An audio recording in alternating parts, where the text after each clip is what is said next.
Son ya las 7 de la mañana con 7 minutos, 7 de la mañana con 7 minutos. Queridos amigos, buenos días, bienvenidos a Gama Noticias a fondo en este día martes, ya martes 4 de abril de 2023, en donde seguiremos con el análisis del proceso de enjuiciamiento político al presidente de la República, Guillermo Lasso, en la Asamblea Nacional. Con nuestro invitado estará Mario Cubi, viceministro de Gobierno, a quien lo estamos esperando. Además, es necesario establecer las implicaciones y repercusiones de la coyuntura política en medio de esta crisis en otros espacios como el económico.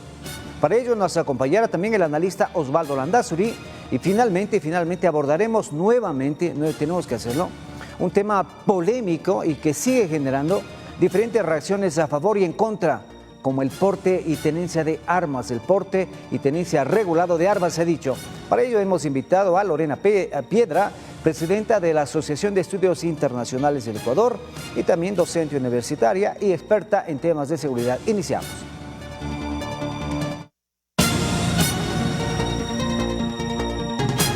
A fondo con Rommel Garzón. 7 de la mañana con 8 minutos, 7 con 8 minutos. Atención, siguen las reacciones de diferentes sectores sociales y políticos a una medida catalogada como polémica. Tal es así que la CONAIE, el expresidente Rafael Correa y sectores como las universidades de todo el país, entre otros, entre muchos otros, se pronunciaron en contra de la autorización del porte y tenencia regulado, se ha dicho, de armas, anunciado por el presidente de la República, Guillermo Lasso. ¿Cómo se debe tomar este tema? Le consultamos ya inmediatamente a nuestra primera invitada. Se trata de Lorena Piedra, docente universitaria y experta en temas de seguridad, así como presidenta, decíamos, de la Asociación de Estudios Internacionales del Ecuador. Bienvenida, buenos días. ¿Cómo debemos tomar los ecuatorianos esta decisión del gobierno? Buenos días, Rommel. Muchas gracias por la invitación y un saludo a tu distinguida audiencia. Bueno, como Asociación Ecuatoriana de Estudios Internacionales del Ecuador, ¿no es cierto? Vemos este tema con mucha preocupación. ¿Y por qué? Porque no existe una relación causal que me lleve a aseverar que si autorizo el porte de armas, como se ha mencionado, de manera restringida, como está en el decreto y en los reglamentos que tienen que afinarse, yo voy a tener una disminución de las muertes violentas. No hay relación, dice usted. No hay una relación teórica, no hay un proceso causal, y esto nos lleva a pensar, ¿no es cierto?, más bien en todo lo que puede salir mal intentando implementar esta medida. No hay relación causal. Si se supone que el problema macro que se pretende solucionar es la penetración de las estructuras de delincuencia organizada en la dinámica de la sociedad ecuatoriana, si se supone que queremos bajar las muertes violentas, el porte de armas, aunque sea, entre comillas, y esto lo decimos entre comillas, controlado, no soluciona nada y más bien genera una serie de problemas porque parte de supuestos para elaborarse o para expedirse este decreto que no existen en el Ecuador. Y aquí tenemos una serie de elementos que podemos conversar. Se parte primero del supuesto de que el Estado ecuatoriano está presente en todo el territorio nacional y en todas las zonas. Pero vemos que eso no es así porque en algunos sectores peligrosos ni siquiera puede entrar la fuerza pública, ni los militares, ni los policías. Hay algunos sectores que no se arriesgan a entrar. Exactamente. El Estado no tiene capacidad, por ejemplo, de controlar en este momento lo que está pasando en Esmeraldas. Recordemos lo que sucedió hace no mucho. Veamos algo que me parece importante y vamos conversando a ver si es que producción le pone, pues se tomaron el puente del Juncal entre el límite entre Carchi e Imbabura. Vamos a ver un grupo aparentemente delictivo, se tomaron mire usted, ahí estamos viendo las imágenes, tiene allá en esta pantalla, pues, y allí a pedir una cuota, digámoslo así, califiquémoslo de esa manera para dejar pasar los vehículos. ¿Dónde está la policía? ¿Dónde están los militares, por ejemplo, en ese sector? Eso circuló ayer en horas de la tarde y noche. Exactamente, Romel.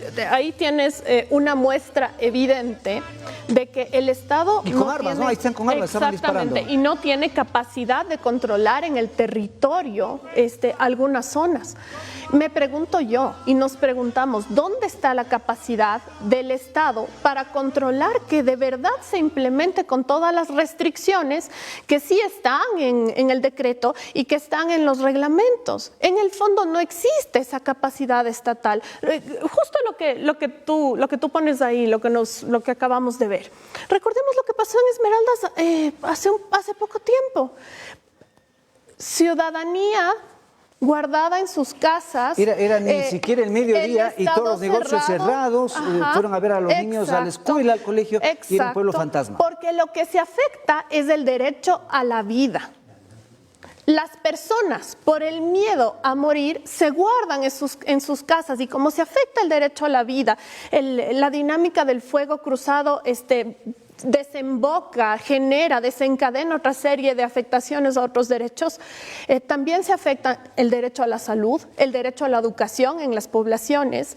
No solamente tenemos que preguntarnos y diseñar política pública desde el escritorio de una manera súper cómoda, sin saber qué es lo que está pasando en el territorio. Esa es la falla. Parece como que el gobierno dijo, bueno, pues da la impresión, da esa sensación como ciudadanos, defiéndase quien pueda y como pueda. No, hay un error de base ahí. En primera instancia, como digo, planificar, diseñar la política pública sin considerar lo que pasa en la vida real, no lo que pasa en esta cosa que yo veo o que me imagino que tengo desde el escritorio. No tengo control real del Estado sobre el territorio y no voy a poder controlar lo que pasa en algunas zonas del país o en algunos barrios de las grandes urbes. Y ahí decir que voy a implementar de manera adecuada este porte, ¿no es cierto?, de armas que obviamente está limitado, no va a pasar. Se ha aclarado el tema que es controlado. Este porte y tenencia controlado de armas, se ha dicho. Pero habrá que hacerse el examen psicológico, el permiso del Ministerio de Defensa y todos los requisitos. Pero no hay capacidad estatal construida históricamente o que esté presente en todo el territorio nacional para cumplir bien con eso. Eso por un lado.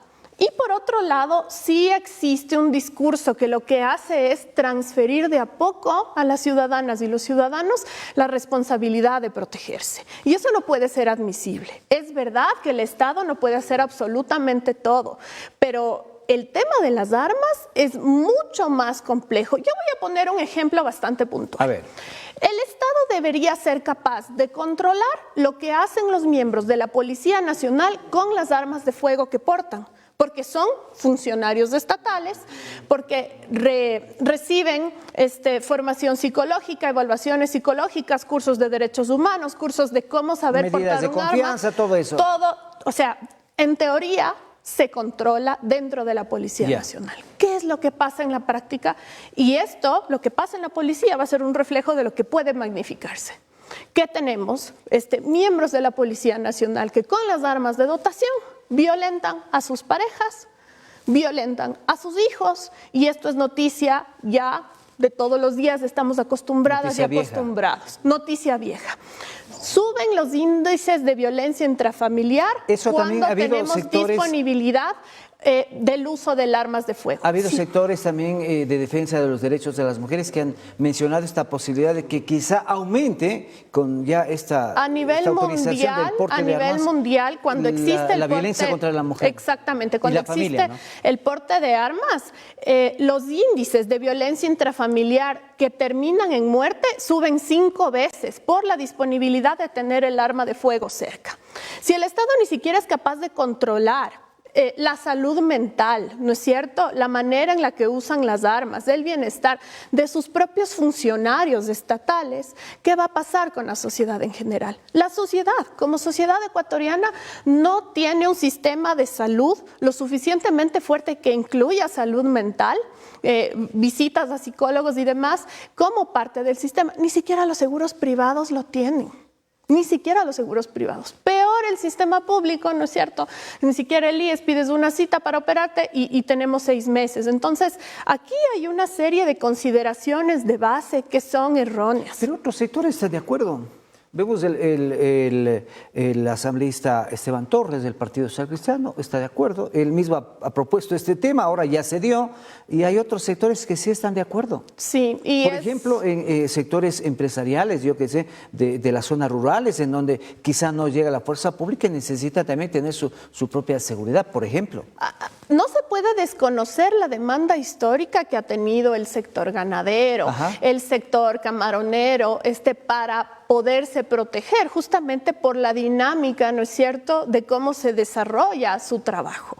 Pero eso es una cosa. Y otra cosa es implementar, ¿no es cierto?, una medida que no tuvo una base de contención, una base de construcción de cómo se iba a realizar desde el Estado, con planificación, con estudios, porque es irónico, eso es una cosa, ¿no? Y otra cosa es irse desde el lado del populismo, que le dice a la gente, con un arma tú estás más seguro. En realidad, con un arma estamos más inseguros, porque el delincuente me va a ver y va a decir, bueno, Lorena Piedra tiene un arma, yo sé dónde la encuentro, le quito el arma, la secuestro, y con un arma que está registrada, con todos los permisos, ¿no es cierto?, que está incluso con todos los detalles, yo puedo delinquir.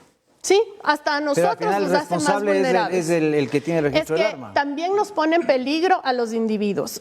Hay temas que no se puede dejar de lado. Amnistía Internacional, que tiene estudios de la violencia por el uso de armas de fuego, recomienda y dice, es responsabilidad de los estados volver más difícil el acceso a las armas de fuego para los ciudadanos, porque sube la violencia intrafamiliar, porque suben los accidentes con niños, porque sube el fuego cruzado en las calles y suben los eventos que terminan en muertes o en heridas. Mientras seguimos conversando también, quisiera que producción le ponga este asalto que hubo hace pocas horas en una cafetería, eso aquí en el centro norte. Mire usted, están allí como clientes, aparentemente unos clientes allí, y después empiezan a desvalijar a las personas, a los comensales que están allí en la cafetería, y pues detienen un arma. Imagínense si es que alguien de ellos tenía pues una arma y podía hacer uso, quizá terminaban muertos todas las personas que están allí. Exactamente, empezaba el fuego cruzado. Ese video se hizo viral, ¿no? Empezaba el fuego cruzado y quizás tuviéramos en el caso más amigable heridos, en el caso más grave muertos. En el mundo mueren 5.000 personas al día por violencia causada por armas de fuego. 5.000 personas al día. 5.000 personas al día en todo el mundo y 20.000 personas al día sufren heridas por armas de fuego. Y esto no solamente tiene efectos directos, sino tiene también efectos psicológicos, efectos de largo plazo en la vida de las poblaciones, mucho miedo. O sea, de hecho, ya se empieza a sentir en la sociedad los comentarios de están autorizando porte de armas controlado, pero en el Ecuador tenemos tramitadores para cédulas, para pasaportes, para licencias, o sea, para absolutamente todo. Controlar. Un sistema ahí vamos a ver, mire, parece que es una mujer la que lleva el arma de fuego en la mano y después ahí le quieren quitar una laptop, una computadora a una chica, a una mujer también que está en el lado pues superior izquierdo, no se la alcanza a ver bien, pero está allí y le quieren quitar y la chica reacciona, no se quiere dejar quitar y después le da un golpe con el arma en la cabeza, no sé si es que llega a disparar, ahí estamos viendo el momento exacto, cierra la laptop, él le golpea a la señora y no sé si dispara, porque ahí se ve que todo el mundo se pone muy tenso. Pero si alguien tenía un arma allí en su bolsa, en su cartera, en su mochila, pues habría sido una masacre quizá eso, estimada Lorena. ¿A eso estamos expuestos? ¿Se equivocó el gobierno, se equivocó el presidente en esta decisión? Nosotros miramos como Asociación Ecuatoriana de Estudios Internacionales con mucha preocupación esta medida, porque cualquier política pública debe ser emitida en base a estudios base. No es trabajo de nosotros o de las universidades probar que la medida no tiene sentido. Es obvio, hay recomendaciones internacionales, hay estudios desarrollados a nivel mundial que te dicen que la sociedad se va a volver más violenta, que va a subir el índice de muertes, que va a subir la violencia con armas de fuego. ¿Por dónde debería ir? La solución va por el lado de sí, hacer crecer el PIB, generar trabajo, pero también redistribuir la riqueza. En el Ecuador, los quintiles más altos de la población concentran el 80% del PIB y el resto nos repartimos del 20%. Esto es gravísimo. Eso por un lado. La desigualdad social y económica. Exactamente. Latinoamérica, el Ecuador es un país muy desigual. Latinoamérica es la región más desigual del mundo y por eso es que tienen tanto éxito las organizaciones criminales que sí le dan la posibilidad de sobrevivir a muchos en este territorio. Eso es gravísimo. Eso por un lado. Y por otro lado, invertir el dinero del Estado en construcción, reconstrucción del tejido social. ¿Por qué la delincuencia común y la delincuencia organizada ha ganado tanto espacio?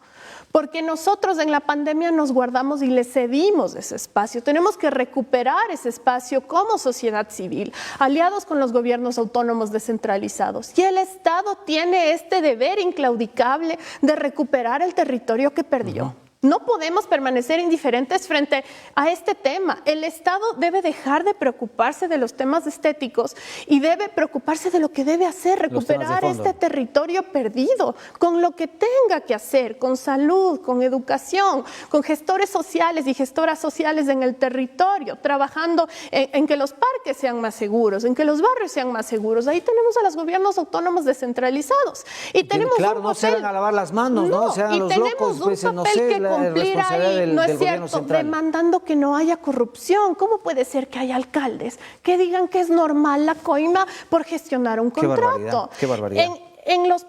En los planes de seguridad, ¿no es cierto? Ya en las dinámicas de los gobiernos autónomos descentralizados, a veces le ofrecen, vea, usted haga el plan de seguridad, le voy a pagar una... pero eso sí, le asigno el contrato, pero necesito una coima. No podemos dejar la seguridad y no podemos dejar una serie de áreas que repercuten en la vida de la gente, en la posibilidad de vivir en paz o de permanecer sin heridas o de cuidar el fruto de tu trabajo en las manos de semejante calaña de políticos, porque eso es un horror. Muy bien, Gracias. queremos agradecer a nuestra invitada Lorena Piedra, experta en seguridad, docente universitaria también, que está con nosotros haciendo ese análisis. Entiendo que seguiremos conversando largamente sobre este tema y las implicaciones que tiene. Muchísimas gracias y éxitos en su trabajo. 7:24, una pausa y regresamos con más aquí en Gama Noticias a fondo. Ya venimos.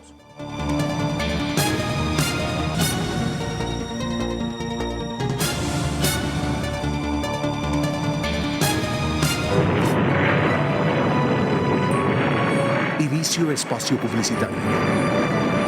El gigante despierta.